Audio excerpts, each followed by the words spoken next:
উত্তরাধিকার সমরেশ মজুমদার পর্ব ২১। বিরাট একটা পাথরের স্তূপের আড়াল থেকে চিৎকারটা আসছিল। একটা গলা খুব ধমকাচ্ছে আর মেয়েটি না না পায়ে পড়ি আপনার বলে মিনতি করছে। অনিমেষ নিঃশব্দে পাথরগুলোর আড়ালে কাছে যেতেই কী করবে বুঝতে পারছিল না। চট করে চারটে ওদের বয়সী ছেলে এই সন্ধে হয়ে আসা অন্ধকারে গুন্ডার মতো মুখ করে হাসছিল। ওদের সামনে যে ছেলেটি শুধুমাত্র জাঙ্গিয়া পরে দাঁড়িয়ে আছে তাকে অনেক কষ্টে চিনতে পারল ও। তার জামা প্যান্ট মাটিতে পড়ে রয়েছে। চারজনের যে নেতা সে বলছিল, ওটুকু আবার কার জন্য রাখলে চাঁদ? খুলে ফেলো, তোমাকে মারবো না, কিছু বলবো না। তিস্তার পরে লুকিয়ে প্রেম করতে এসেছো যখন, তখন তো তুমি হিরো। একদম ন্যাংটা হয়ে বাড়ি চলে যাও, খোলো। শেষ কথাটা ধমকের মতো শোনালো। ছেলেটি যাকে একদিন মন্টু মেরেছিল কাঁদো কাঁদো গলায় বলল, প্লিজ আমি এটা পরেই যাই, আর কোনো দিন করবো না, আপনারা যা চান তাই দেব। অনিমেষ রম্ভার মতো মুখটা স্পষ্ট দেখতে পাচ্ছিল। ওদের দিকে পেছন ফিরে রম্ভা দুহাতে চোখ ঢেকে অনিমেষ যেদিকে দাঁড়িয়ে সেদিকে ফিরে রয়েছে। ওর শরীরটা ফোপানির তালে কাঁপছে।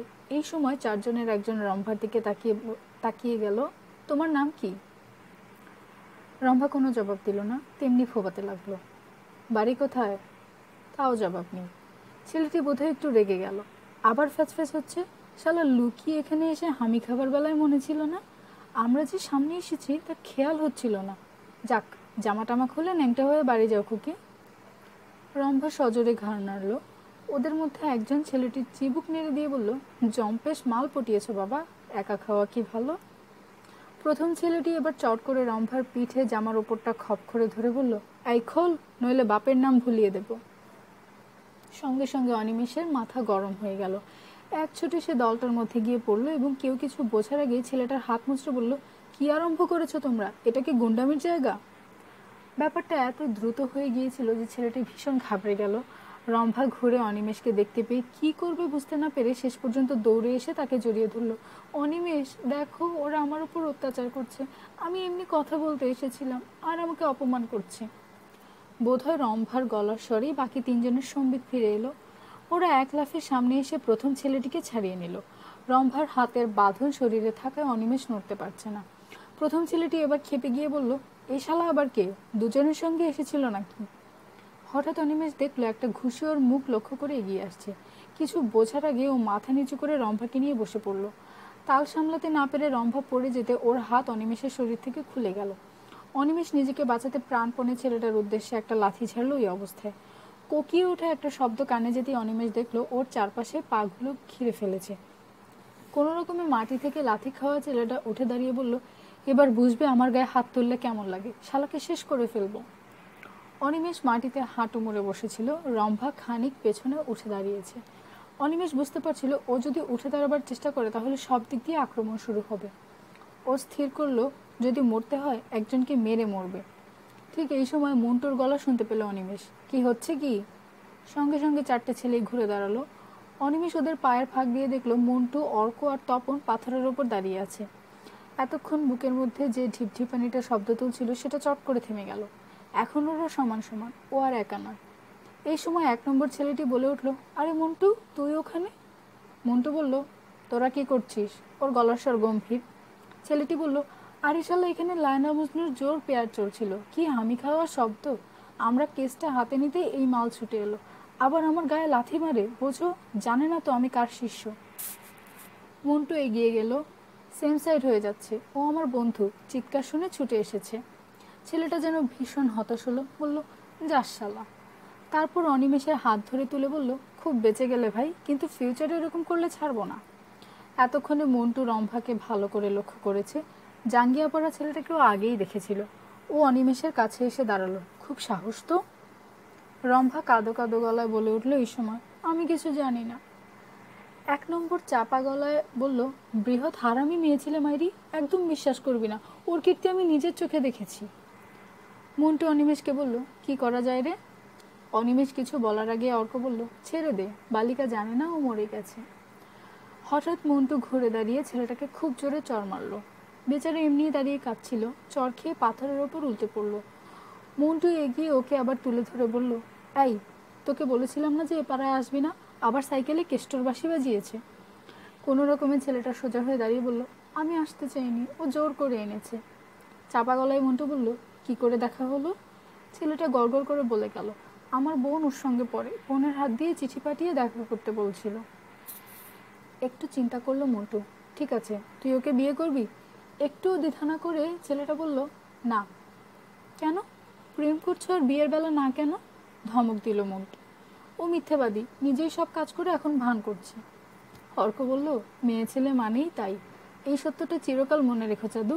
এখন কেটে পড়ো। রেডি, 1, 2, 3। অর্কের কথা শেষ না হতেই ছেলেটা তীরের বেগে দৌড়তে লাগলো সেনপাড়ার দিকে। 1 নম্বর ছেলেটি সেদিকে তাকিয়ে বলল, যা, পাখি উড়ে গেল, কিছু আমদানি হতো। তারপর ঝুঁকে মাটি থেকে ছেলেটা শার্ট প্যান্ট তুলে তার পকেট থেকে একটা মানি ব্যাগ বের করলো। অনিমেষ দেখলো তার মধ্যে বেশ কিছু টাকা আছে। অন্ধকারে ছেলেটার ছুটন্ত জাঙ্গিয়া পড়া শরীরটা আর দেখা যাচ্ছে না। এই সময় তিস্তার ওপাড়ার চমৎকার একটা চাঁদ উঠে পা ঝুলিয়ে বসে ওদের দিকে চেয়ে রইল। 1 নম্বর ছেলেটি টাকাগুলোর পর একটা কাগজ বের করে সামনে ধরে বলল, আরে, এই যে লাভ লেটার। আমার প্রাণ পাপিয়া, আজ বিকেলে বাঁধের পেছনে জেলা স্কুলের শেষে আমায় দেখতে পাবে। তোমাকে বুক ভরে আদর করতে না পারলে আমার শান্তি নেই। চাঁদের আলোয় চিঠিটা পড়ে ফেললো সে। পড়া শেষ হতেই মন্টু হাত বাড়িয়ে খপ করে চিঠিটা কেড়ে নিল। এটা আমাকে দে। 1 নম্বর তাতে একটু অখুশি হলো না। টাকাগুলো পকেটে পুরে ছেলেটার ফেলে যাওয়া জামা প্যান্ট ও মানি ব্যাগ টান মেরে তিস্তার জলে ছুঁড়ে ফেলে দিল। তারপর ওদের দিকে তাকিয়ে বলল, কেসটা তোদের দিয়ে দিলাম, চলি। ও সঙ্গীদের নিয়ে সেনপাড়ার দিকে চলে গেল। এবার মন্টু অনিমেষকে বলল, চল আমরা বিরামকরের সঙ্গে দেখা করি। সঙ্গে সঙ্গে রম্ভা চেঁচিয়ে উঠল, না। মন্টু বলল, কেন? বিখ্যাত কংগ্রেসি নেতার কন্যা তিস্তার ধারে প্রেম করছে, এটা তাকে জানাতে হবে না? রম্ভা বলল, আমি অন্যায় করলে আমিই শাস্তি পাবো, বাবা তার জন্য দায়ী নয়। অর্ক বলল, বয়স কত খুকি, 13 না 14? রম্ভা বলল, আপনার তাতে কি? অর্ক হাসল, আমরা জন্মেছি বাপ মায়ের প্লেজার থেকে, অতএব বাপ মাকে না জানিয়ে কিছু করা ভালো? হঠাৎ রম্ভা মরিয়া হয়ে গেল, আমার চিঠি ফেরত দিন। মন্টু বলল, ফেরত পাবার জন্য লিখেছ? রম্ভা বলল, যাকে লিখেছি তাকে লিখেছি, আপনাকে লিখতে যাইনি। মন্টু বলল, তা লিখবে কেন? আমি তো তোমার বাবাকে তেল দিয়ে কংগ্রেসি হইনি, আর আমার বাপের জমিদারিও নেই। রম্ভা বলল, নিশ্চয়ই, আপনি তো একটা গুন্ডা, রোজ দুবেলা ড্যাব ড্যাব করে রাস্তা দিয়ে যেতে যেতে আমার দিকে তাকিয়ে থাকেন, আমি দেখিনি? এই চিঠি যদি আপনাকে লিখতাম তাহলে আপনার জীবন ধন্য হয়ে যেত। মন্টু চেঁচিয়ে বলল, মুখ সামলে কথা বল, এক চড়ে দাঁত ফেলে দেব, বদমাস মেয়ে ছেলে। বাপ কংগ্রেসের নাম করে ঘুষ খাচ্ছে, মা দিনরাত ছেলে ধরছে, আর মেয়ে তিস্তার পারে প্রেম করতে গিয়ে ধরা পড়ে চোখ রাঙাচ্ছে। আমি ছিলাম বলে বেঁচে গেলি, বুঝলি? না হলে ওরা তোকে ছিঁড়ে ছিঁড়ে খেত। আমি গুন্ডা না। থুথু করে একরাশ থুতু মাটিতে ফেলেও অনিমেষকে বলল, অনিমেষ, এটাকে বাড়ি পৌঁছে দে, নইলে তোর মুভিং ক্যাসেল কান্নাকাটি করবে। কথাটা শেষ করে ও দাঁড়ালো না। অনিমেষ দেখলো অর্ক আর তপন ওর সঙ্গে ফিরে যাচ্ছে। কিছু দূরে গিয়ে হঠাৎ ঘুরে দাঁড়িয়ে চিৎকার করে বলল, সচিত্র প্রেমপত্র আমিও পড়েছি, বলে মুঠো পাকানো রম্ভার চিঠিটা ওদের দিকে ছুঁড়ে ফেলে দিয়ে হাঁটতে লাগলো। অনিমেষ দেখলো কাগজটা শূন্যে ভাসতে ভাসতে তিস্তার জলে গিয়ে পড়ল। জ্যোৎস্না সমস্ত শরীরে মেখে জলেরা দ্রুত ওটাকে টেনে নিয়ে গেল মঙ্গলঘাটের দিকে। হঠাৎই যেন সমস্ত চরাচর শব্দহীন হয়ে গেল। মন্টুদের শরীরগুলো দূরে মিলিয়ে যাচ্ছে। তিস্তার চর থেকে উৎখাত হওয়া শেয়ালগুলো আজ আর ডাকাডাকি করছে না। শরতে পা দেওয়া আকাশটা নবীন জ্যোৎস্নের সুখী কিশোরীর মতো আদুরে হয়ে আছে। এমনকি তিস্তার ঢেউগুলো অবধি নতুন বউয়ের লজ্জা রপ্ত করেছে। অনিমেষ রম্ভার দিকে তাকালো। তিস্তার দিকে মুখ ফিরিয়ে সে দাঁড়িয়ে। তার দীর্ঘ কেশ নিতম্ব ছাড়িয়ে নেমে এক মায়াময় ছবি হয়ে রয়েছে। রম্ভা এখনো মহিলা হয়নি, কিন্তু ঈশ্বর ওকে অনেক কিছু অগ্রিম দান করে বসে আছেন। এই রম্ভা ওকে চুম্বন করেছিল। তিক্ত সেই স্বাদটা অনিমেষ এখনো বেশ অনুভব করতে পারে। আজকের এই ছেলেটিকে রম্ভা কি সেই স্বাদ দিয়েছে? একাধিক ছেলের সঙ্গে এইরকম সম্পর্ক যে করে সে কখনোই সৎ নয়। কিন্তু সঙ্গে সঙ্গে ওর মনে পড়ল, রম্ভা তার কাছে এগিয়ে এলেও সে সায় দেয়নি। বেচারা ভালোবাসা পেতে নিশ্চয়ই এই ছেলেটি শরণাপন্ন হয়েছে, এতে ঠিক ওকে দোষী করা যাচ্ছে না। কিন্তু ছেলেটি তো ওদের বাড়িতে যেতে পারত। বিশেষ করে যে তিস্তা বাঁধের এত দুর্নাম, সেখানে আসার ঝুঁকি নিল কেন ওরা? রম্ভার বয়সী মেয়েরা কখনোই এত সাহসী হয় না। অন্তত সীতা বা উর্বশীকে ওই শ্রেণীতে ফেলতে পারবে না কিছুতেই। হয়তো কোনো কোনো মেয়ে এমন অকালে যৌবন পেয়ে যায় যে কাউকে ভালোবাসতে না পারলে সব কিছু বৃথা হয়ে যায় তাদের কাছে। কিন্তু মন্টুর বেলায় ওর মনে হলো মন্টু আজ বেশ এক হাত নিয়ে গেল রম্ভাকে। রম্ভার জন্য মন্টু ছটফট করত, একবার দেখবার জন্য 4 বার সামনের রাস্তা দিয়ে আসা যাওয়া করত। কিন্তু সেই যে ওর সঙ্গে মুভিং ক্যাসেলের বাড়িতে গিয়ে চা খেলো, ব্যাস তারপর থেকে ও যেন রম্ভাকে আর চেনে না। আজ এই অবস্থায় পেয়ে রম্ভাকে নিয়ে ও যা ইচ্ছে করতে পারত। বিশেষ করে মস্তানগুলোর পরিচিত এবং রম্ভার চিঠিটা হাতে পেয়ে গিয়েছিল, কিন্তু সেসব কিছুই না করে ও থুতু ফেলে চলে গেল। অনিমেষ এরকম আচরণের কারণটা ঠিক ধরতে পারছিল না। আবার মন্টুর ওপর নির্ভর করছে জেনেও রম্ভা কিন্তু ওর কাছে মাথা নোয়ায়নি, সমানে তর্ক করে গিয়েছে। এমনকি এরকম জেনেও দাঁড়িয়ে মন্টুর মুখের উপর ওকে গুন্ডা বলে গালাগালি দিয়েছে। কেন? রম্ভা যদি পুরুষ ঘেঁষা হতো তাহলে নিশ্চয়ই এরকম করতো না, এবং বিশেষ করে ওর লেখা চিঠিটা যখন মন্টুর মুঠোয় তখনও ধরা ছিল। ভাবতে কেমন সব গোলমাল হয়ে যাচ্ছিল অনিমেষের। কি করে যে কিরকম হয়ে যায় সব। ও মুখ তুলে দেখলো রম্ভা পায়ে পায়ে তিস্তার দিকে এগিয়ে যাচ্ছে। এখানটায় পাথর রয়েছে ছড়ানো, কাঠের বিমগুলো নদীর গায়ে এখনো পোতা হয়নি, ফলে জলে নামা অসুবিধার নয়। পাথরের গা বাঁচিয়ে স্বচ্ছন্দে যাওয়া যায়। অনিমেষ দ্রুত গিয়ে রম্ভার পাশে দাঁড়ালো। কোথায় যাচ্ছ? রম্ভা মুখ ফিরিয়ে ওর দিকে তাকালো। পাথরের মতো মুখ, কোনো অভিব্যক্তি নেই, শুধু দু চোখ উপচে মোটা জলের রেখা গালের ওপর দিয়ে নিচে নেমে গেছে। অনিমেষ চোখ সরিয়ে নিল। কেউ কাঁদলেও সহ্য করতে পারে না, কারো জল টলমল চোখের দিকে তাকালেই মায়ের মুখটা চট করে মনে এসে যায়। অনিমেষ আবার বলল, বাড়ি চলো, রাত হচ্ছে। রম্ভা কিরকম উদাস গলায় বলল, আমি খারাপ না? অনিমেষ মাথা নাড়ল, জানি না, তবে তোমার এখানে আসা উচিত হয়নি। রম্ভা বলল, কি করব, ওদের বাড়ি খুব কড়া, আর আমাদের বাড়িতে দিদির জন্য আজকাল কারোর সঙ্গে ভালো করে কথা বলা যায় না, কিন্তু এখানে এসে কী লাভ হলো? অনিমেষ বলল, লাভ তো দূরের কথা, তোমার বাবার সম্মান নষ্ট হয়ে যেত একটু হলে। রম্ভা মুখ তুলে চাঁদের দিকে তাকালো। সঙ্গে সঙ্গে অনিমেষের মনে হলো ওর গালের ওপর কয়েকটা মুক্ত যেন টলমল করছে। রম্ভা বলল, সে যা হোক হতো, কিন্তু ও সবার সামনে আমাকে অপমান করে গেল, আমাকে বিয়ে করতে পারবে না। তার মানে সমস্ত সম্পর্ক এখানেই শেষ। অথচ প্রথমে এখানে এসে বসতে ওই হাঁ ঘরের মতো করছিল। কত আবদার। হঠাৎ দাঁড়ালো রম্ভা। ওর চোখ মুখ পলকেই হিংস্র হয়ে উঠল। অনিমেষ কিছু বোঝার আগে ওর জামা দুহাতের মুঠোয় ধরে ঝাঁকুনি দিতে দিতে চিৎকার করে উঠল, তোমরা ছেলেরা সবাই সমান, স্বার্থপর, বিশ্বাসঘাতক। চুরি করে মধু খেতে চাও, স্বীকার করার সাহস নেই। বলতে বলতে হু হু করে কেঁদে ফেলল ও। কান্নার দমকে ওর মুখ বিকৃত হয়ে যাচ্ছে, সমস্ত শরীর থরথর করে কাঁপছে। অনিমেষ হতভম্ব হয়ে দাঁড়িয়ে ওকে দেখছিল।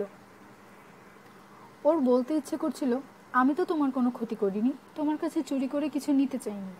কিন্তু ও কিছু না বলে রম্ভাকে সোজা হয়ে দাঁড়াতে সাহায্য করলো। অনিমেষ বলল, অনেক রাত হয়েছে, আমাকে বাড়ি যেতে হবে, চলো। আর এই সময় সেই উৎখাত হওয়া শিয়ালগুলো তার স্বরে ডেকে উঠল। বাঁধের আশপাশ থেকে ডাকগুলো আসছিল। সেই কর্কশ শব্দে ভীষণ রকম চমকে গিয়ে রম্ভা অনিমেষের হাত ধরল।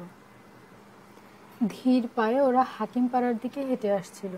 এখন এই অঞ্চলটায় লোকজন নেই, শুধু কোনো বিরোহী রাজবংশী বাঁধের জন্য ফেলে রাখা পাথরের ওপরে বসে বাঁশিতে একলা কেঁদে যাচ্ছে। জ্যোৎস্নায় চারধার বড় কোমল, মোলায়েম লাগছে। খুব নিচু গলায় রম্ভা বলল, তুমি আমাদের বাড়িতে বলে দেবে না তো? অনিমেষ হাসল, মাথা খারাপ, এসব কথা কাউকে বলে? রম্ভা বলল, তোমার বন্ধুরা তো সবাই বলবে। অনিমেষ এটা অস্বীকার করতে পারল না। কাল বিকেলের মধ্যে সমস্ত শহর নিশ্চয়ই ঘটনাটা জেনে যাবে। ওর রম্ভার জন্য কষ্ট হচ্ছিল। হঠাৎ রম্ভা বলল, একটা উপকার করবে? কি? অনিমেষ জানতে চাইল। তুমি আমার সঙ্গে বাড়িতে গিয়ে বলো যে আমরা এখানে বেড়াতে এসেছিলাম, এমন সময় কয়েকজন ছেলে আমাদের অপমান করেছে। রম্ভা সাগ্রহে ওর হাত ধরল। সে কি, কেন? অনিমেষের সমস্ত শরীর চট করে অবশ হয়ে গেল। তাহলে পরে যার কাছ থেকে বাবা মা শুনুন, বিশ্বাস করবে না। তোমাকে মা খুব ভালোবাসেন, প্লিজ এই উপকারটা করো। কিন্তু তা তো সত্যি নয়, আর খামোখা তোমার সঙ্গে আমি বেড়াতে যাব কেন? অনিমেষ ওর হাতটা ছাড়াতে চেষ্টা করলো, কিন্তু রম্ভা যেন একটা অবলম্বন পেয়ে গেছে। দিদি সেদিন তোমার আমার ব্যাপারটা দেখে ভেবেছে যে আমরা লাভার, একথাও দিদিভাইকে বলেছে, তাই আমরা বেড়াতে গিয়েছি শুনলে ওরা সহজেই বিশ্বাস করবে। অনিমেষ বলল, রম্ভা, আমি মিথ্যা কথা বলতে পারবো না। রম্ভা বলল, কেন? আমার জন্য বলো, তুমি যা চাও সব পাবে। অনিমেষ মাথা নাড়ল, না, সত্যি হলে আমি যেতাম তোমাদের বাড়ি। রম্ভা বলল, বেশ, সত্যি করে নাও। অনিমেষ বলল, তা হয় না। সঙ্গে সঙ্গে রম্ভা ক্ষেপে উঠল, ও তুমি খুব সত্যিবাদী যুধিষ্ঠির না? অনিমেষ কোনো জবাব দিল না। কথা বলতে বলতে ওরা জেলা স্কুলের পাশে এসে পড়েছিল। নিজের বাড়ির দিকে তাকিয়ে রম্ভা আচমকা দৌড়তে আরম্ভ করলো। অনিমেষ প্রথমটা বুঝতে পারেনি। ওর ভয় হলো রম্ভা বুঝি কিছু একটা করে ফেলবে। নিজের অজান্তেই সে রম্ভার পেছন পেছন ছুটতে লাগলো। খানিকটা যেতে যেতে হঠাৎ ওর মাথায় একটা ছবি হুড়মুড় করে এসে জুড়ে বসলো। এলো চুল বাতাসে উড়িয়ে দুর্গা ছুটছে, পিছনে অপু। চট করে থেমে গেল অনিমেষ। রম্ভার ছুটন্ত শরীরটা ওদের বাড়ির গেটের কাছে চলে গেল। গেট খুলে রম্ভা ভেতরে চলে গেল। রাত হয়ে গেছে। সন্ধ্যের মধ্যে বাড়িতে না ঢুকলে দাদু রাগ করে। আজকে যে কিসব ব্যাপার হয়ে গেল। দ্রুত পা চালালো অনিমেষ। কিছু দূর যেতেই ওর মনে হলো কেউ যেন ওর পেছনে আসছে। চট করে ঘাড় ফিরিয়েও হা হয়ে গেল। প্রথমে ওর মনে হলো ও বোধহয় ভূত দেখছে। তারপর ছেলেটা কথা বলল, আমাকে একটা কাপড় বা যা হোক কিছু দাও, আমি এভাবে শহরের মধ্যে ঢুকতে পারছি না। কেঁদে ফেললো সে। এই জ্যোৎস্নায় জাঙ্গিয়া পড়া শরীরটার দিকে তাকিয়ে অনিমেষের ক্রমশ কষ্ট হতে লাগলো। বেচারা বোধহয় এতক্ষণ ওদের কাছাকাছি ছিল, সাহস করেনি কাছে আসতে। এভাবে শহরের মধ্য দিয়ে হাঁটা যায় না। অনিমেষ কোনো কথা না বলে ইঙ্গিতে ছেলেটাকে ওর সঙ্গে আসতে বলল। ও হেঁটে যাচ্ছে আর ওর হাতে ছয়েক দূরে একটি জাঙ্গিয়া পড়া শরীর লজ্জায় কুকড়ে গিয়ে হাঁটছে। দৃশ্যটা আরেকবার দেখে অনিমেষ আর পারল না। ওকে সেখানে দাঁড়াতে বলে কিছু একটা এনে দিতে ও জীবনের সবচেয়ে দ্রুত দৌড়টা দৌড়ালো। বাড়ির কাছাকাছি হতে অনেক মানুষের কথাবার্তা ও কান্নার শব্দ শুনতে পেল সে। বাগানের গেট খুলে ভেতরে ঢুকে প্রথমে একটু থমকে দাঁড়ালো অনিমেষ। কিছু গুঞ্জন এবং একটি পুরুষ কণ্ঠে কান্না ভেসে আসছে। ও খুব ত্রস্ত হয়ে চারপাশে তাকিয়ে কাউকে দেখতে পেল না। কাঁদছে কে? না তো। কল্পনাতেও অনিমেষ শরীরশেখর এইরকম গলায় কাঁদছেন ভাবতে পারে না। রান্নাঘরের ভেতর থেকে আলো আসছে। অনিমেষ শব্দ না করে বারান্দায় উঠে এলো। ওকে দেখে পিসিমার শেয়ালটা যেন বিরক্ত হয়েই নেমে দাঁড়ালো সিঁড়ি থেকে। ফুটফুটে জ্যোৎস্নায় বাগানের গাছপালাগুলো স্নান করে এইবার ফুরফুরে হাওয়ায় গা মুছে নিচ্ছে। অনিমেষ দেখলো রান্নাঘরে কেউ নেই।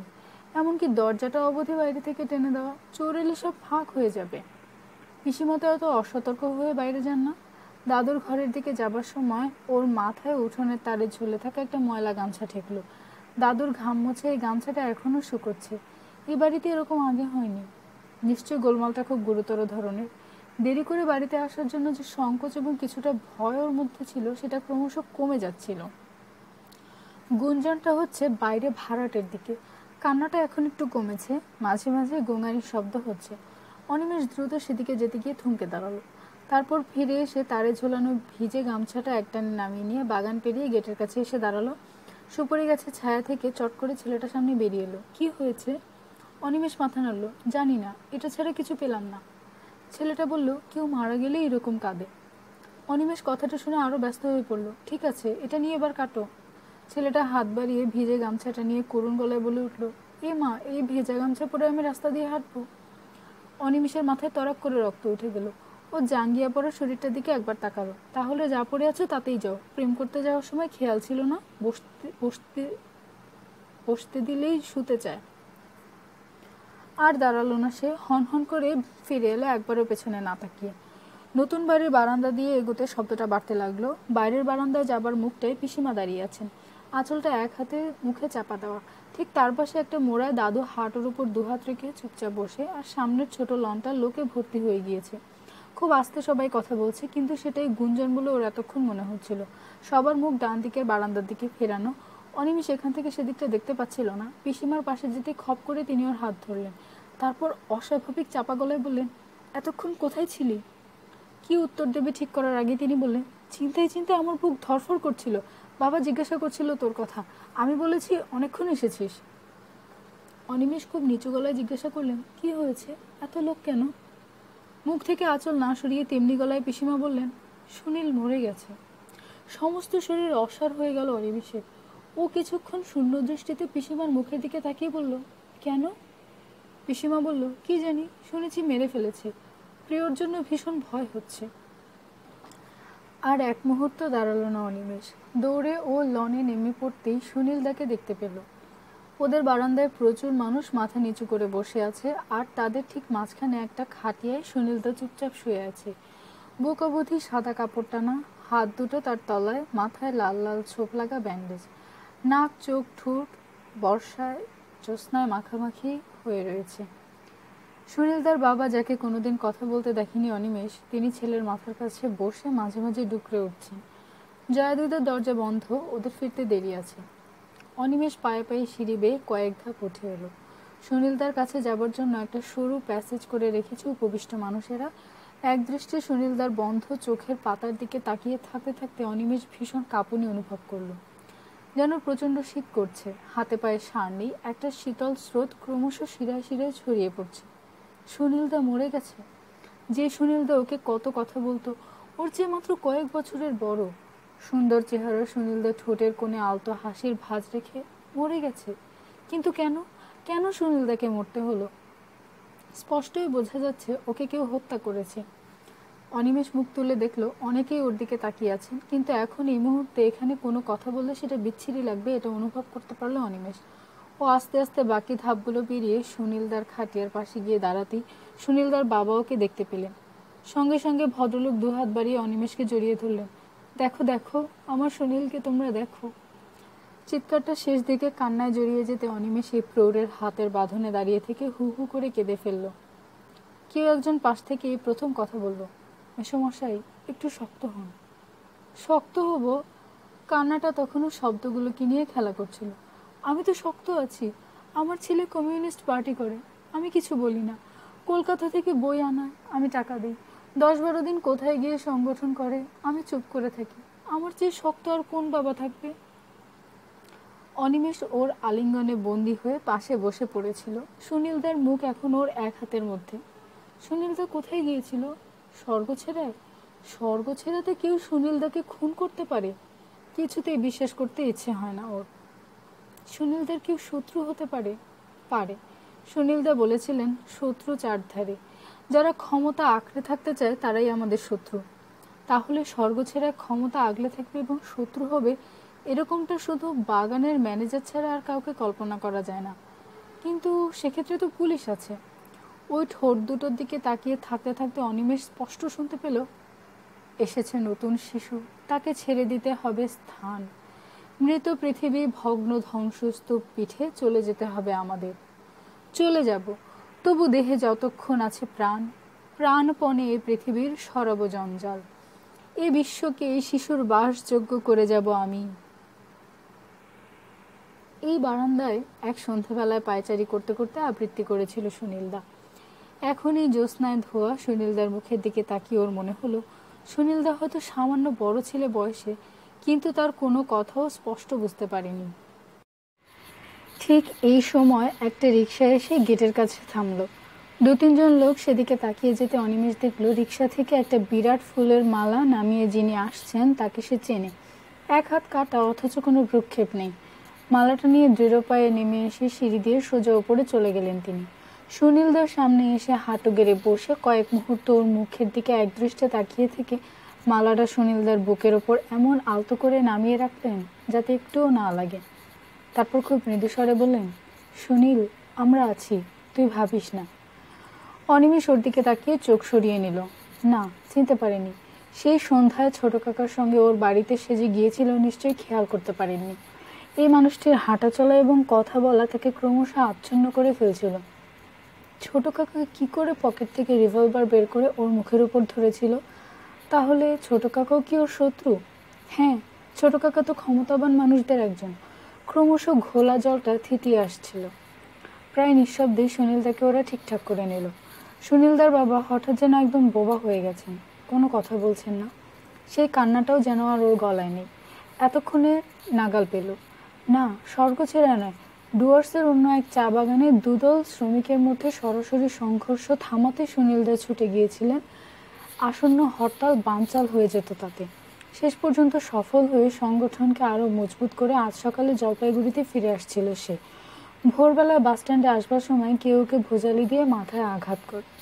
সঙ্গে সঙ্গে চা বাগানে ডাক্তারখানায় নিয়ে যাওয়া হয়, সেখান থেকে গাড়িতে ময়নাগুড়ি হাসপাতালে, কিন্তু বাঁচানো যায়নি। সুনীলদা ডাক্তারদের কাছে কিছু বলতে পারেনি বলে শোনা যাচ্ছে, যেটা এই জনতা বিশ্বাস করছে না। পুলিশ বিকেলবেলায় অনেক তদবির করার পর মৃতদেহ ছেড়েছে। কোনো ধরপাকড়ের কথা শোনা যায়নি এখনো। জনতার ধারণা হরতাল হোক, এটা যারা চায়নি তারাই সুনীলদাকে মেরেছে। সুনীল রায়ের মৃত্যুতে আগামীকাল সেই চা বাগানে ধর্মঘটের ডাক দেওয়া হয়েছে। শেষ মুহূর্তে সুনীলদার বাবা ঘাড় নাড়লেন। না, তিনি শ্মশানে যাবেন না। অনেকের অনুরোধে তার এক কথা, আমার স্ত্রীকে আমি দাহ করেছি, সুনীলকে আমার সঙ্গে সে রেখে গেছে। সুনীলকে আমি দাহ করে কার জন্য অপেক্ষা করব? শেষ পর্যন্ত শরীরশেখর এগিয়ে এলেন। এতক্ষণ দূরে বসে তিনি চুপচাপ সব দেখছিলেন। ভদ্রলোক শ্মশানে যাবেন না শুনতে পেয়ে এগিয়ে এলেন হেমলতার নিষেধ সত্ত্বেও। মিস্টার রায়, আপনি না গেলে যে ওর অমঙ্গল হবে। সুনীলদার বাবা বোধ হয় এখনো মানুষ চিনছিলেন না। না, ও এখন মঙ্গল অমঙ্গলের বাইরে। শরীরশেখর বললেন, কিন্তু পিতা হিসেবে আপনার কর্তব্য তো শেষ হয়নি।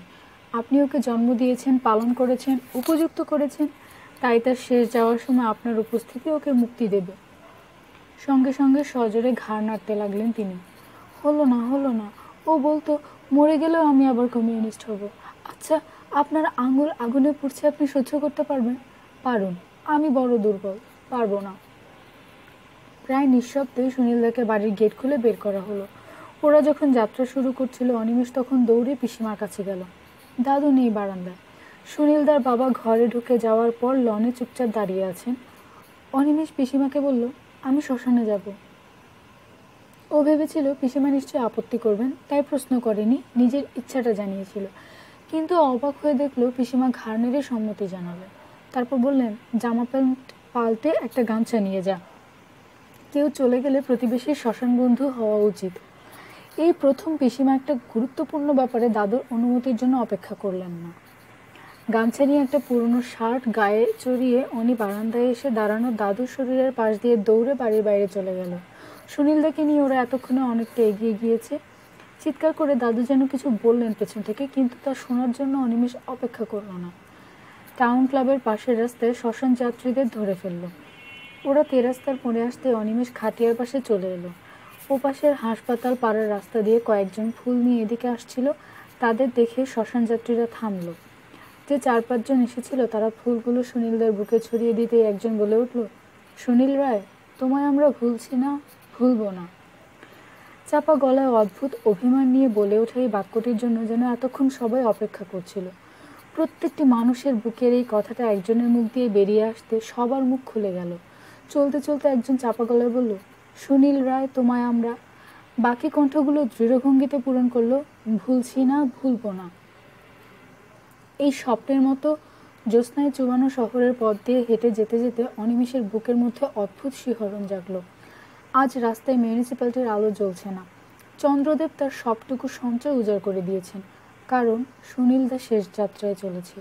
শহরের পথে পথে যারা জানত না এমন কিছু, তারাও উৎসুক হয়ে এবং কিছুটা শ্রদ্ধার সঙ্গে ওদের দেখছে। শোকযাত্রা ক্রমশ মিছিলের আকার নিয়ে নিল। অনিমেষ গম্ভীর গলায় বলে যাচ্ছিল, ভুলবো না, ভুলবো না। কেন সে ভুলবে না এই মুহূর্তে ভাববার অবকাশ তার নেই। দিনবাজারের পুল পেরিয়ে বাজারের সামনে দিয়ে ওরা বেগুনটুলির রাস্তায় এসে পড়ল। এতক্ষণ অনিমেষ চুপচাপ হেঁটে আসছিল, এখন চলতে চলতে একজনের সঙ্গে কথা হচ্ছিল। একেও সুনীলদার কাছে 2-1 দিন যেতে দেখেছে। এতক্ষণ সুনীলদাকে কাঁধে নিয়েছিল বলে ওকে লক্ষ্য করেনি অনিমেষ। সুনীলদার সঙ্গে খুব ঝগড়া হয়েছিল সেদিন। সুনীলদা বলেছিল, পার্লামেন্টারি গণতন্ত্র বুর্জোয়া গণতন্ত্র, বড়লোকের গণতন্ত্র, সমাজতান্ত্রিক শাসন ব্যবস্থা পাল্টে বড়লোকদের বাঁচাবার জন্য তাদের প্রয়োজনেই এর সৃষ্টি। ছেলেটি বলেছিল, তাহলে আমরা সেটা সমর্থন করছি কেন? কেন আপনি প্রকাশ্যে তা বলেন না? বলার সময় এলে নিশ্চয়ই বলবো।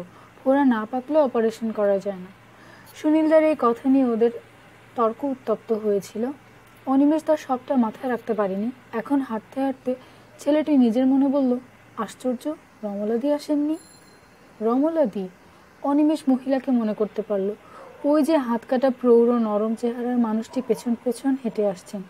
তার চেয়ে রমলাদি অনেক বেশি শক্ত হয়ে ছোট কাকার সঙ্গে কথা বলেছিলেন সেই রাত্রে। দলের ছেলে কেউ নিহত হলে কর্মীরা সবাই আসবেই। অতএব স্বাভাবিক কারণে রমলাদি না আসায় এই ছেলেটিকে ক্ষুণ্ণ হতে দেখল অনিমেষ। না, একবারও হরিধ্বনি দেয়নি কেউ। এতক্ষণ দম বন্ধ করা পরিবেশে ওকে না ভোলার অঙ্গীকার করা হচ্ছিল। হঠাৎ গলাগুলো পাল্টে গেল। কে যেন চাচালো, long live Sunil Roy, long live, long live. Sunil রায়ের হত্যাকারীর কালো হাত গুঁড়িয়ে দাও, ভেঙে দাও। হত্যা করে আন্দোলন বন্ধ করা যায় না, যাবে না। সুনীল রায়কে মারল কারা? কংগ্রেসিরা, জবাব দিও। শেষ স্লোগান কানে যেতে থমকে দাঁড়ালো অনিমেষ। ওরা হঠাৎ কি বলতে আরম্ভ করেছে? এর মধ্যে কংগ্রেসিরা আসছে কি করে? সুনীলদাকে কি কংগ্রেসিরা মেরেছে? কংগ্রেসি মানে ভবানী মাস্টার, হরবিলাসবাবু, কংগ্রেসি মানে বন্দে মাতরম। আবার চট করে ছোট কাকার মুখ মনে পড়ে গেল ওর। ছোট কাকা কি কংগ্রেসি এখন? ছোট কাকার কাছে লিভারভার থাকে যে। মিছিলটা ওকে ফেলে রেখে এগিয়ে যাচ্ছে। অনেকদিন পরে হরবিলাসবাবুর নামটা মনে পড়তে ওর মনটা কেমন করে উঠল। হরবিলাসবাবুকে সে শহরে আসার পর দেখেছে। এখন আর রাজনীতি করেন না তিনি। প্রথমে নিশীথবাবু পর্যন্ত ওর খবর বলতে পারেনি। কংগ্রেস অফিসে আসেন না। এককালে স্বাধীনতা আন্দোলনে এই জেলার সবচেয়ে যে মানুষ আলোড়ন তুলেছিলেন তার কথা আজ আর কারো মনে নেই। অনিমেষ এক বিকেলে তাকে ডিসি অফিসের সামনে দিয়ে হেঁটে যেতে দেখেছিল। ভীষণ বৃদ্ধ হয়ে গেছেন, শরীর ভেঙে পড়েছে, আর দারিদ্র্যের ছাপ পোশাক থেকে মুখে ছড়িয়ে পড়েছে। ভীষণ লোভ হয়েছিল সেদিন ছুটে গিয়ে প্রণাম করতে, কিন্তু যদি চিনতে না পারেন, যদি ভুলে গিয়ে থাকেন 47 সালের 15ই আগস্টের সকালে স্বর্গ ছেড়ে তিনি কোন বালককে কী দায়িত্ব দিয়েছিলেন, তাহলে হরবিলাসবাবু ওর সামনে দিয়ে ক্লান্ত পায়ে চলে গেলেন। দম বন্ধ করে অনিমেষ দেখল তিনি ওকে চিনতে পারলেন না। চাপা আক্ষেপের মতো দূরে মিলিয়ে যাওয়া মিছিলটা থেকে একটা শব্দ ভেসে আসছে। স্কুলের মাঠে একদিন সিনেমা দেখিয়েছিল ওদের। চেন বেঁধে বিরাট এক দুর্ধর্ষ জন্তুকে নিয়ে যাওয়ার একটা দৃশ্য ছিল তাতে। প্রচণ্ড আক্রোশে সে গজরাচ্ছিল, অথচ বন্দি থাকায় সেই মুহূর্তে তার কিছুই করার ছিল না। অনিমেষের মনে হলো এই মিছিলটা যেন সেই রকম। এখন রাত কটা কে জানে, কিন্তু একটুও ক্লান্তি লাগছে না ওর। এদিকটায় দোকানপাট কম এবং সেগুলোর ঝাঁপ বন্ধ হয়ে গিয়েছে। চাঁদটা এখন হেলতে মাথার ওপরে সে টুপির মতো বসে আছে। এই নির্জন রাস্তায় একা একা দাঁড়িয়ে ওর কেমন ভয় ভয় করতে লাগলো। দুপাশে লোকজন নেই, মাঝে মাঝে এক আধটা সাইকেল রিক্সা দ্রুত চলে যাচ্ছে। সুনীল তাকে কংগ্রেসিরা মেরেছে, মাথা নাড়ল, কিন্তু অপঘাতে মারা গেলে আত্মারা শান্তি পায় না। ঝাড়ি কাকুর মুখে শোনা হরিশের গল্পটা মনে পড়তেও সোজা হয়ে দাঁড়ালো। এখন যদি সুনীল দা কাছে এসে বলে, হ্যাঁ অনিমেষ, তোমার কংগ্রেসিরা আমাকে মেরে ফেলেছে, তাহলে সে কি করবে? সঙ্গে সঙ্গে সমস্ত শরীরে কাঁটা দিয়ে উঠল ওর। মিছিলের ধ্বনিটা আর আছে কিনা বোঝা যাচ্ছে না। নিজেকে এই মুহূর্তে ভীষণ একা বলে মনে হতে লাগলো ওর। সুনীলদা বলেছিল যারা কংগ্রেস করে তারা সবাই খুনি। একথা আমি বিশ্বাস করি না, তবে তাদের নেতাদের মধ্যে কেউ দরিদ্র নয়। এই গরিব দেশে কিছু বড়লোক নেতা চিরকাল লাঠি ঘোরাতে পারে না। অনিমেষের খেয়াল হলো কথাটা প্রায় সত্যি। কংগ্রেস অফিসে গিয়ে সে দেখেছে সবাই হাজার রকম গল্প বলে, কন্ট্রাক্টরদের আশ্বাস দেয়, মন্ত্রীর সুপারিশ চায়, কিন্তু এরা তো সেরকম কথা বলে না। যেন একই দেশে দু রকমের মানুষ বাস করে। কী ধরনের ক্ষোভ থাকলে মানুষ এত রাত্রে একই রকম জেহাদ সারা শহরের মানুষকে শুনিয়ে যেতে পারে? আচ্ছা, এরা তো সবাই স্বচ্ছন্দে কংগ্রেসি হয়ে যেতে পারতো, কেন হয়নি? হলে তো এরা সুখেই থাকতো। অনিমেষ পায়ে পায়ে হাঁটতে লাগলো সামনের দিকে। একা থাকতে ওর ভীষণ ভয় করছিল। বেগুনটলির পাশ দিয়ে গিয়েও থমকে দাঁড়ালো। বাদিকে একটু এগিয়ে গেলে ছোট মায়ের বাপের বাড়ি। আজ অবধি কখনো যায়নিও সেখানে। কেউ তাকে যাওয়ার কথা বলেনি, আর আগ্রহ হয়নি তার। একমাত্র বাবার বিয়ের দিন হাসি পেল অনিমেষে। কি মজাই না সেদিন হয়েছিল। অল্পের জন্য ধরা পড়তে পড়তে বেঁচে গিয়েছিল। এক ছুটে পালিয়ে অনিমেষের মনে পড়ে গেল গলিটার কথা। ওর পা কেটে গিয়েছিল, আনন্দমঠটা হারিয়ে গিয়েছিল। আর সেই মেয়েটি, কি যেন নাম তার, অনেক করেও নামটা মনে করতে পারলো না। পেটে আসছে তো মুখে আসছে না। এটুকু মনে আছে সে ছিল অন্য সবার থেকে একদম আলাদা ধরনের। তাকে বলেছিল এই গলিতে আর কখনো না আসতে। কেন বলেছিল সেটা অনেক পরে বুঝেছে সে। স্কুলের বন্ধুরা ইদানিং বেগুনটুলির এই গলিটার গল্প রসিয়ে করে। এদিক দিয়ে শর্টকাটে সোনাউল্লাহ স্কুলের ফুটবল মাঠে যাওয়া যায়। ওরা দল বেঁধে শর্টকাট করার নাম করে এদের দেখতে যায়। এখন ব্যাপারটা ওর কাছে ঘৃণ্য এবং ভীতিকর হওয়া সত্ত্বেও যখনই মনে পড়ে সেই মেয়েটি কি মমতায় ওর পায়ে ব্যান্ডেজ বেঁধে দিয়েছিল, তখনই সব কেমন গোলমাল হয়ে যায়। আচ্ছা, সেই মেয়েটি, কি যেন তার নাম, এখন সেই ঘরটায় আছে তো? ওকে ওখানে দাঁড়িয়ে থাকতে দেখে একজন রিক্সাওয়ালা ঠা ঠা করে হেসে উঠল। লাইট পোস্টের বাসে রিক্সা রেখে সে তাতে চেপে বসেছে। চোখাচোখি হতে খুব রাগ হয়ে গেল অনিমেষের। এমন সময় ও দেখলো একটা মোটা মতন লোক টলতে টলতে গলি থেকে বেরিয়ে আসছে, আর তার পেছন পেছন বিভিন্ন বয়সের 20-25 জন ভিখিরি চেঁচামেচি করতে করতে আসছে। গলিটার মুখে এসে ওরা লোকটাকে ছেঁকে ধরতেই রিক্সাওয়ালা চেঁচিয়ে উঠল। তারপর সে ছুটে গিয়ে লোকটাকে উদ্ধার করে রিক্সায় বসিয়ে উধাও হয়ে গেল। ব্যাপারটা এত দ্রুত ঘটলো যে ভিখিরিগুলো কিছু করার অবকাশ পেল না। হতাশ হয়ে ওকে গালাগালি দিতে দিতে প্রায় মারামারি বেঁধে গেল ওদের মধ্যে। এমন সময় কয়েকজনের নজর পড়ল অনিমেষের ওপর। ওর দিকে তাকিয়ে তারা নিজেদের মধ্যে ফিসফিস করতে আরম্ভ করতে অনিমেষ প্রচণ্ড ঘাবড়ে গেল। অবশ্য ওর কাছে কিছুই নেই যা ওরা কেড়ে নিতে পারবে। তবু এত রাত্রে মাতাল ফসকে ফেলা ক্রুদ্ধ ভিখিরিদের এই চাহনিকেও সহ্য করতে পারছিল না। প্রায় প্রাণের ভয়ে অনিমেষ দৌড়তে লাগলো। শিল্পী সমিতি পাড়ার কাছাকাছিও মিছিলটাকে ধরে ফেলল। এখন যেন অতটা দীর্ঘ নয়, মিছিলের আকার বেশ ছোট হয়ে গেছে। কোনো হরিধ্বনি নেই, শুধু একটি লাইন ঘুরে ঘুরে প্রতিটি মানুষের মুখে ফিরছে, সুনীল রায়, আমরা তোমাকে ভুলছি না, ভুলবো না। অমর শহীদ সুনীল রায়, মরছে না, মরবে না। অনিমেষ মিছিলের পাশাপাশি চলতে চলতে শুনলো কে যেন গলা খুলে হাঁটতে হাঁটতে কবিতা আবৃত্তি করছে। কবিতাটা ওর চেনা, সুনীল দেওকে পূর্বাভাস বলে একটা বই পড়তে দিয়েছিল, তাতে ওটা আছে। ও দেখলো সেই ছেলেটি যার সঙ্গে সুনীলদার তর্ক হয়েছিল, সুনীলদার শরীরের পাশে হাঁটতে হাঁটতে আকাশের দিকে তাকিয়ে অদ্ভুত এক মায়াময় গলায় কবিতাটি বলে যাচ্ছে। সঙ্গে সঙ্গে ধ্বনিটা আস্তে হয়ে এলো, যেন কবিতার কথাগুলো গান হয়ে গেল, আর ধ্বনিটা তার সঙ্গে নম্র হয়ে সঙ্গত করে যেতে লাগলো।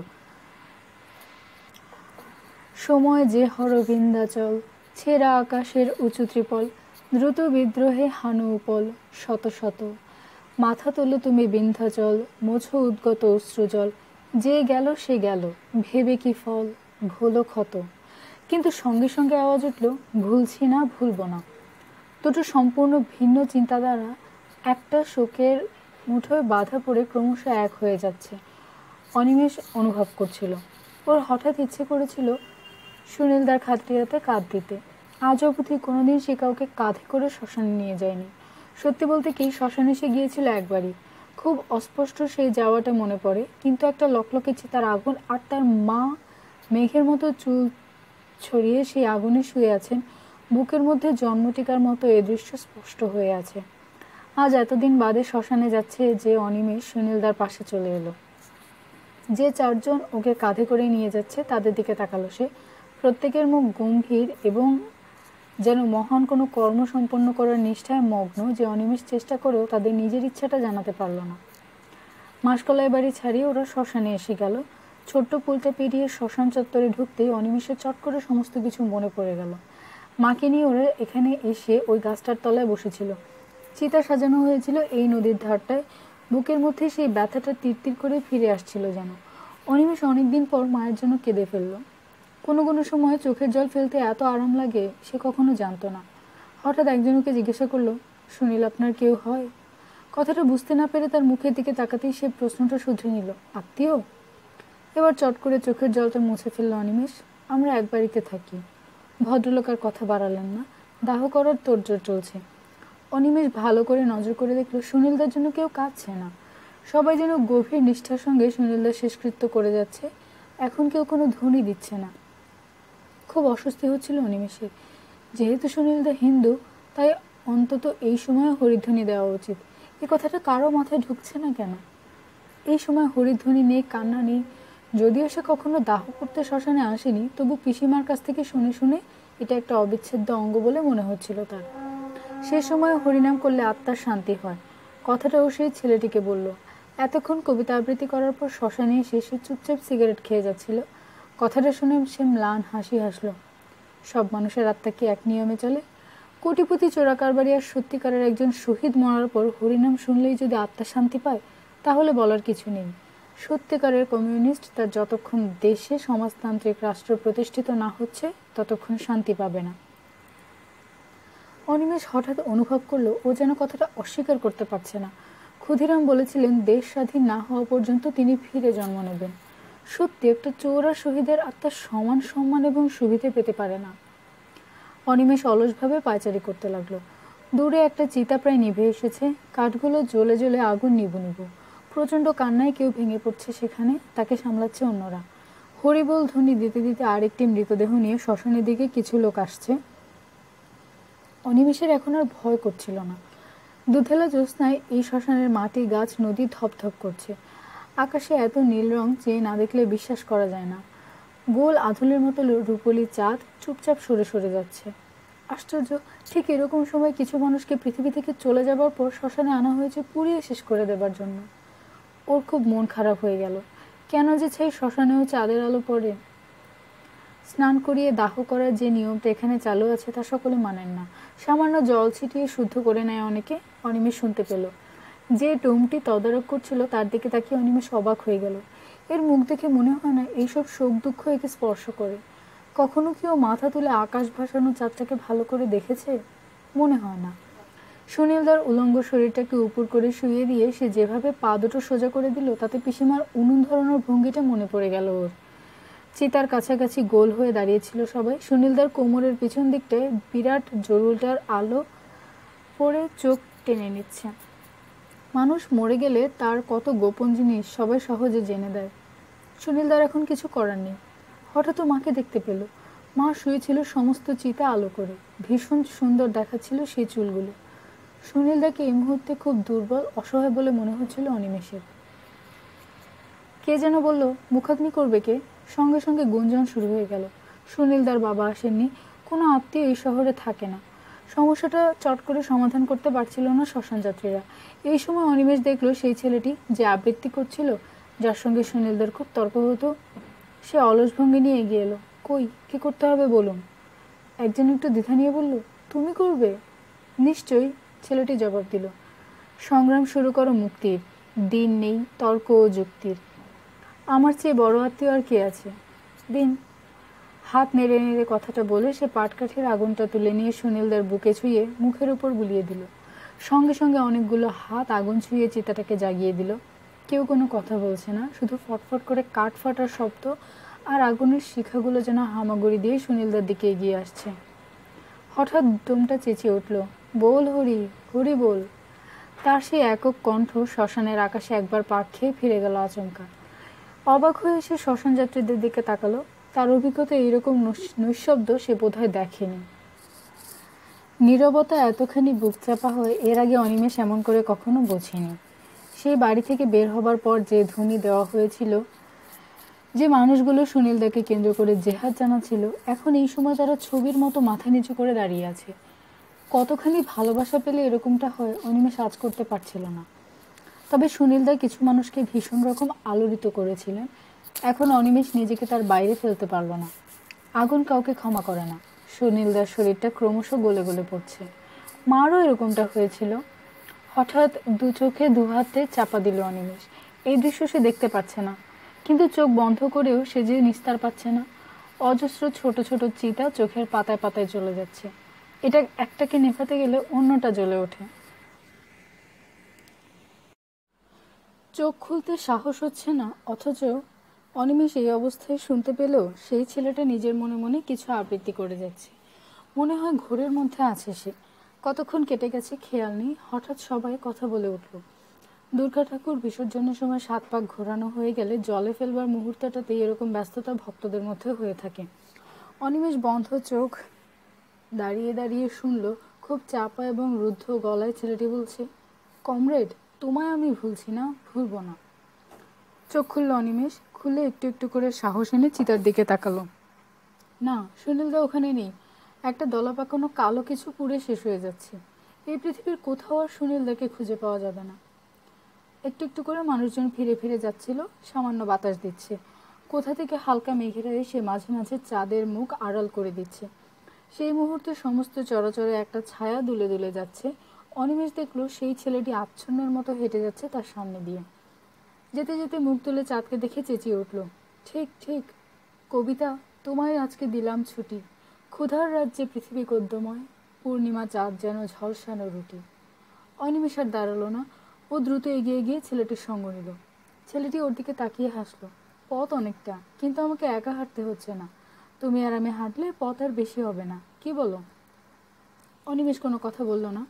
হাঁটতে হাঁটতে ব্রিজের উপর এসে ওর খেয়াল হলো, যা, স্নান করা হয়নি। পিসিমা বলেন শ্মশানে এলে স্নান করে যেতে হয়, তাই গামছা নিয়ে এসেছে সে। কিন্তু এই মুহূর্তে স্নান করার কথা ভাবতে পারছে না ও। শরীর নোংরা হলে লোকে স্নান করে, সুনীলদাকে দাহ করার পর স্নান করার কোনো মানে হয়? এই সময় ছেলেটি হঠাৎ আকাশের দিকে বিরক্ত চোখে তাকিয়ে বলে উঠল, চাঁদটা আজ বড় জ্বালাচ্ছে না? এবার জলপাইগুড়ি শহরে প্রচণ্ড শীত পড়েছে। প্রবীণেরা এর মধ্যে বলতে আরম্ভ করেছেন সেই 40 সালের পর এত মারাত্মক শীত নাকি তারা দেখেনি। অনিমেষের এইসব কথা শুনলে বেশ মজা লাগে। লোকেরা কি করে যে সব মনে রাখে। এই যেমন বর্ষাকালে ঝমঝম করে 3 দিন ধরে আকাশ ফুটো হয়ে বৃষ্টি পড়লো, অথবা জ্যৈষ্ঠ মাসে রাত দুপুরেও ঘেমে গিয়ে হাত পাখার বাতাস খেতে হলো। ব্যাস, বৃদ্ধরা বলতে আরম্ভ করেন সেই অমুক সালের পর নাকি এবারের মতন বৃষ্টি বা গরম এর আগে দেখেননি। তবে এবারের ঠান্ডাটা জব্বর কনকনে। ভোরবেলা বিছানা থেকে উঠে মেঝেতে পা রাখতে একদম ইচ্ছে হয় না। সকাল হচ্ছে দেরিতে, সেই 8টা অবধি সামনের মাঠে কুয়াশায় চুপচাপ বসে থাকে। আবার 4:30 বাজতে না বাজতে অন্ধকার ডালপালা মেলে দেয়। এতদিন ওর কোনো সোয়েটার ছিল না, তুষের চাদর গায়ে দিয়ে শীতটা দিব্যি কাটিয়ে দিত। সেই কোন ছেলেবেলায় ফুলহাতা পুলোভারটা এখনও সুটকেসে তোলা আছে। ওর বন্ধু বান্ধবরা কত রকমেরই সোয়েটার পরে বিকেলে বাঁধের ওপর বেড়াতে বের হয়। অনিমেষের এতদিন ছিল না, পরার প্রশ্নও ওঠেনি। এবার জয়াদি ওকে নীল সাদা হলুদ মেশানো একটা সোয়েটার তৈরি করে দিয়েছেন। কথা ছিল টেস্টে অ্যালাউড হলে ও সেটা পাবে। অনিমেষ জানতো টেস্টে সে কখনোই ফেল করবে না, তবু এর আগে তো কখনো টেস্ট দেয়নি। চিরকাল এই সময় অ্যানুয়াল পরীক্ষাই দিয়ে এসেছে। এবার তাই উত্তেজনা ছিল আলাদা রকম। কাল ফল বেরিয়েছে, জেলা স্কুল থেকে এবছর সবাই টেস্টে পাশ করে ফাইনাল পরীক্ষা দিতে যাচ্ছে। অনিমেষের স্থান চতুর্থ, অর্ক, অরূপ, মন্টু এবং অনিমেষ। মন্টুর অবশ্য এই প্লেস পাওয়াতে কিছু যায় আসে না, তবে ইদানিং পড়াশোনায় মনোযোগী হয়ে পড়েছে যেন ও। এবার একটাও প্রশ্ন ইচ্ছে করে ছেড়ে আসেনি। 3 মাস পর ফাইনাল পরীক্ষা, এবার ফি জমা দিতে হবে। কাল বিকেলে যখন বাড়িতে এসেও খবরটা দিল, তখন জয়াদি পিসিমার কাছে বসেছিলেন। খবর শুনে পিসিমা তো চেঁচামেচি করে দাদুকে ডাকাডাকি করতে আরম্ভ করলেন। জয়াদির সামনে পিসিমার কাণ্ড দেখে অনিমেষের লজ্জা লজ্জা লাগছিল, কিন্তু জয়াদি চট করে পিসিমার দলে ভিড়ে গেলেন। ও বাবা, তুমি 4th হয়েছো?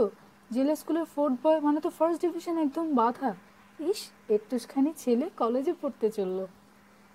চটির শব্দ হতে জয়াদি দৌড়ে চলে গেলেন আচমকা। অনিমেষ দাদুকে দেখে সামনে গিয়ে দাঁড়ালো।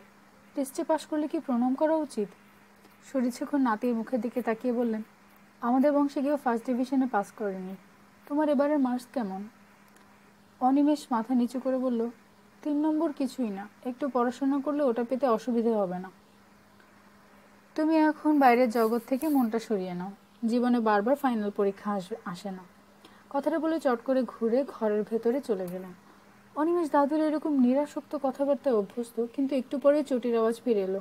এই নাও, রোজ খাওয়া দাওয়ার পর 2 চামচ করে খাবে। একটা বড় শিশিতে সিরাপ মতন কিছু তিনি অনিমেষের দিকে বাড়িয়ে দিলেন। হতভম্বের মতো সেটাকে হাতে নিয়ে অনিমেষ তার গায়ে কোনো লেবেল দেখতে পেল না। এটা কি? শরৎশেখর খুব নিশ্চিন্ত গলায় বললেন, ধীরেশ কবিরাজকে দিয়ে করিয়েছি। ব্রাহ্মী শাক থেকে তৈরি এই টনিকটা খেলে তোমার ব্রেন ভালো হবে, সব ব্যাপারে উৎসাহ আসবে, দেখবে 3 নম্বর পেতে কোনো অসুবিধা হবে না। অনিমেষ বিহ্বল হয়ে পড়ল। কত আগে থেকে দাদু তার জন্য এত চিন্তা করেছেন। ও শিশিটাকে আঁকড়ে ধরল। শরৎশেখর বললেন, তোমার ফাইনাল পরীক্ষার ফি কত জানো? সঙ্গে সঙ্গে সোজা হয়ে দাঁড়িয়ে মাথা নাড়ল অনিমেষ। না, টাকা পয়সার কথা উঠলেই আজকাল ওর খুব অস্বস্তি হয়। শরৎশেখর বললেন, ঠিক আছে, আমি জেনে নেব। তোমাকে ফার্স্ট ডিভিশন পেতেই হবে অনিমেষ, তোমার মাকে আমি কথা দিয়েছিলাম। কথাটা শুনে দাদুর দিকে তাকালো অনিমেষ। শরৎশেখর এখন অলস পায়ে ভেতরে চলে যাচ্ছেন। মাকে দাদু কবে কথা দিয়েছিলেন? এতদিন শোনেনি তো সে। স্বর্গছেড়া থেকে যখন এসেছিলেন তখনই কেউ 10 বছর বাদে কাউকে ফার্স্ট ডিভিশনে পাশ করানোর কথা দিতে পারে না। ওর মনে হলো দাদু গুলিয়ে ফেলছেন। স্মৃতিতে কোনো কিছু গোলমাল হয়ে গেলে মৃত ব্যক্তির নাম করে নিজের ইচ্ছেটা স্বচ্ছন্দে চালিয়ে দেওয়া যায়, ধরা পড়ার ভয় থাকে না এবং সেটা জোরদারও হয়। অনিমেষ হেসে ফেলল। সঙ্গে সঙ্গে জয়াদের গলা পেল ও। এ মা, একা একা দাঁড়িয়ে হাসছে যে, পাগল হয়ে গেলে নাকি? অনিমেষ ঘাড় ফিরিয়ে দেখলো জয়াদি একটা প্যাকেট নিয়ে ফিরে এসেছেন। কি ওটা? ফস করে নীল সাদা হলুদ মেশানো সোয়েটারটা বের করে ওর সামনে ধরলো। পরে ফেলো।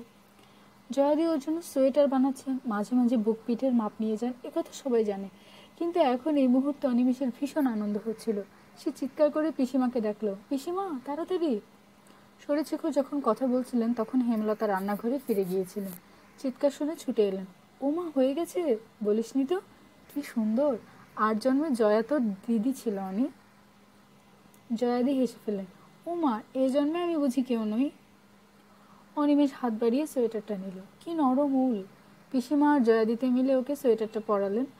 পিসিমা সমানে জয়াদি হাতের প্রশংসা করে যাচ্ছেন আর জয়াদি ওর চারপাশটা ঘুরে ঘুরে সোয়েটারটা ঠিক করে দিচ্ছেন। অনিমেষের খুব লজ্জা করছিল। সুন্দর ফিট করেছে সোয়েটারটা। পিসিমা বললেন, তুই পাশ করে কলকাতায় গিয়ে এই সোয়েটারটা পরতে পারবি 3-4 বছর। জয়াদি বললেন, তখন দেখবেন এটা পছন্দই হবে না। পিসিমা বললেন, আমি তো বাবা এত ভালো সোয়েটার কাউকে পরতে দেখিনি। কলকাতায় পড়তে যাচ্ছে কথাটা ইদানিং এ বাড়িতে মাঝে মাঝে শোনা যাচ্ছে। মোহিতোষ নাকি শরৎশেখরকে বলেছেন সে কথা। অনি যদি ফার্স্ট ডিভিশনে পাশ করে তাহলে কলকাতায় পাঠাবেন। এখানকার এসি কলেজে পড়াশোনা খুব একটা সুবিধার হবে না। কলকাতায় যাবার কথা শুনলেই দম বন্ধ হয়ে আসে আনন্দে। কলকাতা বাংলাদেশেরও প্রাণ। বেশি ভাবতে গেলে অনেক রকম চিন্তা আসে। কলকাতার রাস্তায় সিনেমা স্টাররা ঘুরে বেড়ায়, কবি লেখকরা সেখানে আড্ডা দেন। মধুসূদন, রবীন্দ্রনাথ, বিদ্যাসাগর কলকাতার রাস্তায় হেঁটেছেন। অদ্ভুত একটা রোমান্টিক জগৎ তৈরি হয়ে যায় মনে মনে। ফার্স্ট ডিভিশন পেতেই হবে, যেমন করেই হোক। হাতের শিশি আর বুকের সোয়েটারটার দিকে তাকালো সে। সামান্য টেস্টে অ্যালাউড হয়ে যদি এতগুলো মানুষের ভালোবাসা পাওয়া যায়, তাহলে ফাইনাল পরীক্ষায় সে কেন ডিভিশন পাবে না? সোয়েটারের নরম ওমটা শরীরে জড়িয়ে অনিমেষ পিসিমা আর জয়াদের দিকে তাকিয়ে এই প্রথমবার আবিষ্কার করলো, যারা খুব অল্পেই খুশি হয় তাদের জন্য সব কিছু করা যায়। নতুন সোয়েটারটা পরে অনিমেষ বিকেলবেলায় বেরিয়েছিল। রাস্তা দিয়ে যে যাচ্ছে সেই একবার ওকে ঘুরে দেখছে। নতুন স্যার একবার খবর দিয়েছিলেন দেখা করার জন্য। নিশীথবাবুকে ও আজও মাঝে মাঝে পুরনো নামে ভাবে। বোধহয় সংস্কারের মধ্যে যেটা একবার ঢুকে যায় তাকে চট করে ছাড়ানো যায় না। জলপাইগুড়ি শহরে একবার নির্বাচনী প্রচার এখনো শুরু হয়নি। মাঝে মাঝে কংগ্রেসি অত্যাচারের প্রতিবাদ জানাতে কিছু পোস্টার দেখা যায়। কংগ্রেস থেকে তেমন গা করছে না এখন। জেলা থেকে যিনি মন্ত্রিত্ব পান তিনি হেরে যাবেন অতি বড় সমালোচকও আশা করতে পারেন না। তাকে কদিন আগে দেখেছে অনিমেষ, বেশ নধরকান্তি, দুধে আলতা রং, বয়স হয়েছে। এখন নড়েচড়ে বসতে অসুবিধে হয়, অথচ জেলার মানুষ, বিশেষ করে রাজবংশীরা ভদ্রলোককে ভীষণ সমর্থন করে। সেটাই ওর জোর। অবশ্য কংগ্রেসের জোড়া বলদ নিয়ে নামলেই হলো, যে দাঁড়াবে সেই ভাববে আমাকেই সমর্থন করছে। সুনীল দাস সেই বন্ধু যার সঙ্গে শ্মশানে আলাপ হয়েছিল, সে বলেছিল পার্টি অফিসে আসতেই হবে, তার কোনো মানে নেই, আগে মনটা তৈরি করো। কথাটা ভালো লেগেছিল অনিমেষের। কমিউনিস্ট পার্টি, পিএসপি, ফলোয়ার্ড ব্লক, এই তিনটি বিরোধী দল এই শহরে বিক্ষোভ করে মাঝে মাঝে, কিন্তু কেমন যেন দানা বাঁধে না। খবরের কাগজে আজকাল কলকাতার খবর পড়ে অনিমেষ, সেখানে প্রায়ই মিছিল হয়, খাদ্য আন্দোলন হয়, তারপর সব চুপচাপ হয়ে যায়, যেন আগের দিন কিছুই গুরুতর ব্যাপার হয়নি। এখানেই কেমন খটকা লাগে অনিমেষের। নিশীথবাবুর সঙ্গে একদিন খোলাখুলি আলোচনা করেছিল অনিমেষ। নিশীথবাবু বলেছিলেন কমিউনিস্ট পার্টি গঠনের পরিবর্তে ধ্বংসাত্মক কাজকর্ম করছে। সত্যি কথা বলতে গেলে ওরা জানেই না ওরা কী চায়। তারপর অনিমেষকে দমিয়ে দেবার জন্য বলেছেন, যারা কমিউনিস্ট পার্টির মাথায় বসে সর্বহারাদের প্রতি দরদ দেখিয়ে গরম গরম কথা বলে, খোঁজ নিয়ে দেখো তারাই নিজস্ব প্রাসাদে বসে সেটা করে থাকে। যার পেটে খাবার নেই তাকে সহজেই উত্তেজিত করা যায়, কিন্তু তার খিদে মেটানোর রাস্তাটা বলে দেওয়া সহজ নয়। কমিউনিস্টরা সেটা জানে, তাই ও পথে যায় না। অনিমেষ বলেছিল, কিন্তু আমাদের দেশের মানুষ তো গরিব, গরিবের কথা কংগ্রেস ভাবে না কেন? গরিবদের জন্য কংগ্রেস কি করেছে? বিরক্ত হয়েছিলেন নিশীথবাবু। 8 বছরই একটা দেশকে দেওয়া যায় না, সময় লাগবে অনিমেষ। কমিউনিস্টরা যখন কোনো কথা বলে, রাশিয়ার কথা ওরা, বড় বড় বোলচাল ছাড়া কোনো কমিউনিস্টকে বক্তৃতা দিতে শুনবে না। তুমি কি ওদের দিকে ঝুঁকবে অনিমেষ? সঙ্গে সঙ্গে উত্তর দিতে পারেনি অনিমেষ। পরে বলেছিল, আমার যেন কেমন লাগে। কমিউনিস্টরা যা চায় সেটা ভালো লাগে, কিন্তু যেভাবে চায় সেটা একদম ভালো লাগে না। নিশীথবাবু মুখ দেখে অনিমেষ স্পষ্ট বুঝতে পারল উত্তর ওর একদম পছন্দ হয়নি। গম্ভীর মুখে বলেছিলেন, অনিমেষ, নিজের দেশকে নিজেদের মতো করেই সেবা করা উচিত। মাছনি কংগ্রেসের সবাই ত্রুটিমুক্ত নয়, অনেকেই স্বার্থ নিয়ে আসে, তবু এদের নিয়েই লক্ষ্যে পৌঁছতে হবে। অভিজ্ঞতা যত বাড়ে কাজ করতে তত সুবিধে হয়। টাকা পয়সা হাতে এলে শরীরচোখর আবার আগের মতো হয়ে যান। বাড়ি ভাড়া নিয়ে যে গোলমাল হয়েছিল সেটা এখন আর নেই, নিয়মিত টাকা পাচ্ছেন। কিন্তু বাজার দর যেরকম বাড়ছে তাতে পাল্লা দেওয়া মুশকিল। জালের দাম হু হু করে বেড়ে যাচ্ছে। প্রিয়তোষ মাঝে মাঝে চিঠি দেয়, টাকা পয়সার দরকার হলেই যেন তাকে জানানো হয়, এই ইচ্ছে জানিয়ে সে ঠিকানা সহ চিঠি দিচ্ছে। শরীরচোখরে মাঝে মাঝে লোভ হয় টাকা চাইতে, কিন্তু শেষ সময় সামলে নিয়ে উত্তর দিচ্ছেন না। তার সন্দেহ হেমলতার সঙ্গে প্রিয়তোষের যোগাযোগ আছে, তবে পরিতোষ একদম মারায় না এদিকে। একটুও কষ্ট হয় না তার জন্য শরীরচোখরের। মোহিত শাসেন মাঝে মাঝে নিয়মিত ছেলের নাম করে টাকা পাঠান। মোহিতোষের একটা অদ্ভুত পরিবর্তন ঘটে গেছে এর মধ্যে। ভীষণ গম্ভীর হয়ে গেছেন, আর চেহারাটা হয়ে গিয়েছে বুড়োটে বুড়োটে। এ পক্ষে সন্তানাদি হলো না তার। মোহিতোষের স্ত্রী স্বর্গছেড়া থেকে একদম নড়তে চায় না, তাকে অনেকদিন দেখেননি তিনি। হেমলতা বলতে মোহিতোষ বলেছিল সে ও বাড়ি ছেড়ে নড়বে না। বয়স তাকেও কবজা করেছে, শরীরে চামড়া ঝুলে পড়েছে, কিন্তু বড়সড় কোনো অসুখ তার হয়নি। সে রিকশার ধাক্কায় পড়ে গিয়ে পা ভাঙা ছাড়া। শীত সহ্য করতে আজকাল একটু কষ্ট হয়। লাল ইমলির সে পুরনো গেঞ্জি, পাঞ্জাবি, মোটা কাপড়ের কোট আর তুষের চাদরে লড়ে যান প্রাণপণে। বাঁচতে খুব ইচ্ছে হয় তার। কত কি জিনিস হচ্ছে পৃথিবীতে, অন্যান্য মানুষের মতো চট করে মরে যাবার কোনো বাসনা হয় না। কিন্তু মুশকিল হলো শীত পড়েছিল সানিয়ে, তা একরকম ছিল, কিন্তু যে আজ রাত থেকে অসময়ের বৃষ্টি নামলো, একদম শ্রাবণ মাসের বৃষ্টি। শীতকালে জলপাইগুড়িতে হঠাৎ হঠাৎ বৃষ্টি আসে, ঠান্ডাটা বাড়িয়ে দিয়ে যায়। যে সমস্ত মানুষ জরায়িত ছিল তার টুপটাপ চলে যায় এই সময়। তিস্তায় তখন টানের সময়, শীতের দাপটে ক্রমশ কুঁকড়ে যাচ্ছে নদীটা। তবু জল এখনো টলমলে, স্রোতের ধার নেই, যৌবন ফুরিয়ে যাওয়া মহিলার মতো শুধু জাবর কেটে যাওয়া। বাঁধ প্রায় সম্পূর্ণ। ওপাশে সেনপাড়া ছাড়িয়ে তিস্তার বুকের উপর পুল বানাবার কথাবার্তা চলছে। কলকাতা থেকে সরাসরি ট্রেনে বাসে আসাম যাওয়া যাবে। পক্ষীরাজ ট্যাক্সিগুলো গা গত ঝেড়ে মুছে কটা বছর কিছু কামিয়ে নেবার জন্য কিং সাহেবের ঘাটের দিকে আসবো আসবো করছে। এই সময় সন্ধ্যে থেকে আকাশ কাঁপিয়ে বৃষ্টি নামলো। ভোর হলো, ঘড়ি দেখলে বোঝা যায় আকাশ তেমনি গোমরামুখ। জল ধরবার চিহ্ন নেই, যেন বর্ষা চলে যাওয়ার সময় এই মেঘগুলোকে হিমালয়ের ভাঁজে ভাঁজে ফেলে রেখে গিয়েছিল। না হলে এই সময় এত বৃষ্টি পড়ে কখনো? তিস্তার জল বাড়ছে, যেন কোনো গুপ্ত ওষুধে যৌবন ফিরে এলো তার, এরকমটা কখনো হয় না। লক্ষ্মী পুজোর পর এত জল তিস্তায় বয় না, কিন্তু শহরের মানুষ এবার নিশ্চিন্ত। সেই প্রলয়ঙ্কর বন্যাটাকে রুখে দেবে নতুন তৈরি বাঁধ।